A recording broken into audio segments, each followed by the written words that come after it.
నా లైఫ్లో ఎప్పుడు నేను ఇన్ని మీడియా సమావేశాలు కానీ ఎప్పుడు చేయలేదు. ఇట్ ఈస్ నాకు నిజంగా చెప్పాలంటే నాకు హార్డ్లీ బాదర్డ్ అబౌట్ మనీ. ఎంతసేపు నాకు మనీ పోగొట్టుకోవడం తెలుసు కానీ ముఖ్యంగా ఈ సినిమాతో సహా.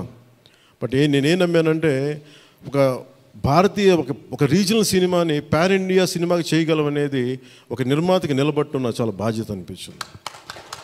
ఆయన నలిగారు, కష్టపడ్డారు, ఇబ్బంది పడ్డారు. సో అలాంటి ఆయన కష్టం వచ్చినప్పుడు it is not about remuneration, డబ్బులు వస్తాయి పోతాయి పెద్ద ఇష్యూ కాదు. కానీ మనుషుల్ని డబ్బులు వస్తాయి పోతాయి కానీ మనుషుల్ని మమతల్ని కోల్పోతే తిరిగి రావు. అది నా విలువ బాగా తెలుసు. నాకు ఇట్లాగా అంటే చాలామంది సక్సెస్ కూడా ఇలాగ బిగించుకొని ఇట్లాగా ఉంటారు. నాకు అంత ఊపి లేదు. అలాగే ఏదన్నా ఫిలిం బాగాలేకపోతే కుంగిపోయి ఇట్లాగా సీరియస్ నాకు రెండు చేయలేను నేను.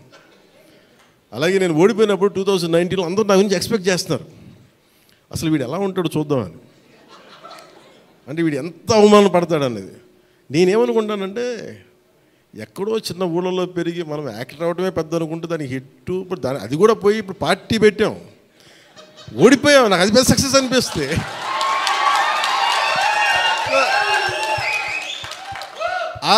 I truly enjoy my journey. It's not about success.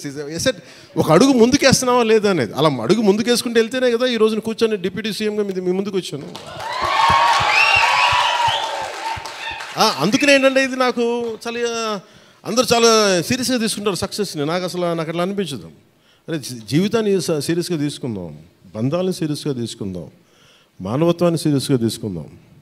అందుకే మనస్ఫూర్తిగా నాకు ఈ అవకాశాన్ని ఇచ్చిన మీ అందరికీ పేరు పేరున ధన్యవాదాలు తెలుపుకుంటూ, especially for all our media friends and senior journalist, media houses, ప్రతి ఒక్కరికి మీ యాజమాన్యానికి, టు ఆల్ అవర్ అలాగే మిమ్మల్ని కెమెరామెన్ అంటూ నాకు ఇంకేదో పదం ఉందని ఎత్తుకుతున్నాను. లేదు కదా పాప మీరే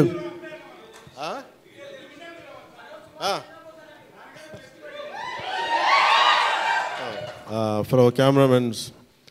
అంటే ఏమవుతుందంటే ఇట్ ఈస్ ఇప్పుడు నేను అంతా పొద్దున ఎవరితో మాట్లాడుతామంటే వాట్ ఈస్ సోషల్ మీడియా మాట్లాడుతుంటే నేను సోషల్ మీడియాలో ఎందుకు ఎక్కువ ఉండరు అది మాట్లాడుతుంటే ఆమె reluctant guy to come in to social media. నాకు అస్సలు ఇష్టం ఉండేది. 2016లో ఎప్పుడు 17లో వచ్చాను.